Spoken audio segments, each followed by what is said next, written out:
Hi all welcome to Blasters arena. Kerala Blasters ISLലെ തങ്ങളുടെ 15ാമത്തെ മത്സരത്തിന് വേണ്ടി ഇന്ന് കളിക്കളത്തിലേക്ക് ഇറങ്ങുകയാണ്.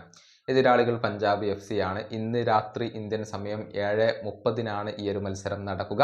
പഞ്ചാബിന്റെ മൈതാനത്ത് വെച്ചുകൊണ്ടാണ് ഈ മത്സരം അരങ്ങേറുക. കൊച്ചിയിൽ വെച്ചുകൊണ്ട് നടന്ന മത്സരത്തിൽ ബ്ലാസ്റ്റേഴ്സിന് പഞ്ചാബിനോട് തോൽവി ഏറ്റുവാങ്ങേണ്ടി വന്നിരുന്നു. അതുകൊണ്ട് തന്നെ അതിന് പ്രതികാരം തീർക്കണമെങ്കിൽ ഇന്നത്തെ മത്സരത്തിൽ കേരള ബ്ലാസ്റ്റേഴ്സിന് ഒരു വിജയം അനിവാര്യമാണ്.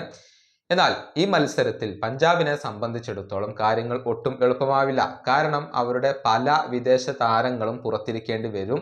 കേവലം ഒരു വിദേശ താരത്തെ വെച്ചുകൊണ്ട് പഞ്ചാബ് ബ്ലാസ്റ്റേഴ്സിനെതിരെ കളിക്കേണ്ടി വരും എന്നായിരുന്നു ആദ്യം പ്രതീക്ഷിക്കപ്പെട്ടിരുന്നത്. എന്നാൽ അവർക്ക് ആശ്വാസകരമായ ഒരു കാര്യം ഇവിടെ സംഭവിച്ചിട്ടുണ്ട്. അവരുടെ സൂപ്പർ താരമായ ഫിലിപ്പ് മർസിലിയാക്ക് ഇപ്പോൾ തിരിച്ചെത്തിയിട്ടുണ്ട്.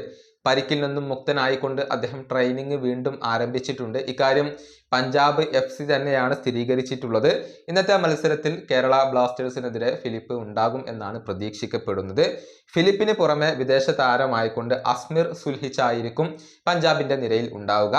ബാക്കിയുള്ള എല്ലാ വിദേശ താരങ്ങളും പുറത്തിരിക്കേണ്ടി വരും. അതായത് കഴിഞ്ഞ മത്സരത്തിൽ അവരുടെ അർജന്റീൻ താരമായ വിദാലിന് റെഡ് കാർഡ് വഴങ്ങേണ്ടി വന്നിരുന്നു. അതുകൊണ്ട് തന്നെ ഈ മത്സരത്തിൽ വിദാലിന്റെ സേവനം അവർക്ക് ലഭ്യമാവില്ല. മറ്റൊരു സൂപ്പർ താരമായ ലൂക്ക മജിസൺ കഴിഞ്ഞ മത്സരത്തിൽ യെല്ലോ കാർഡ് വഴങ്ങിയതോടുകൂടി 4 യെല്ലോ കാർഡുകൾ പൂർത്തിയാക്കിയിരുന്നു. അതുകൊണ്ട് തന്നെ ലൂക്ക മജിസനും ഈ ഒരു മത്സരത്തിൽ കളിക്കാൻ കഴിയില്ല. അതുപോലെ തന്നെ അവരുടെ പ്രതിരോധ നിര താരമായ ഇവാൻ നോവോസെലിച്ച് പരിക്കിന്റെ പിടിയിലാണ്. അദ്ദേഹവും ഈ ഒരു മത്സരത്തിൽ ഉണ്ടാവില്ല. പഞ്ചാബിന്റെ താരമായിരുന്ന ബേക്കേങ്ക ഫുട്ബോളിൽ നിന്ന് വിരമിക്കൽ പ്രഖ്യാപിക്കുകയും ചെയ്തിട്ടുണ്ട്. അതുകൊണ്ട് തന്നെ 2 വിദേശ താരങ്ങളെ വെച്ചുകൊണ്ടായിരിക്കും പഞ്ചാബ് ഇന്ന് കേരള ബ്ലാസ്റ്റേഴ്സിനെതിരെ കളിക്കുക എന്നാണ് പ്രതീക്ഷിക്കപ്പെടുന്നത്.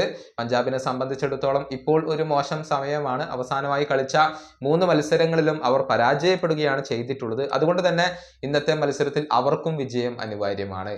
ഈ വീഡിയോ അവസാനിപ്പിക്കുന്നു. അടുത്ത വീഡിയോയുമായി വീണ്ടും കാണാം.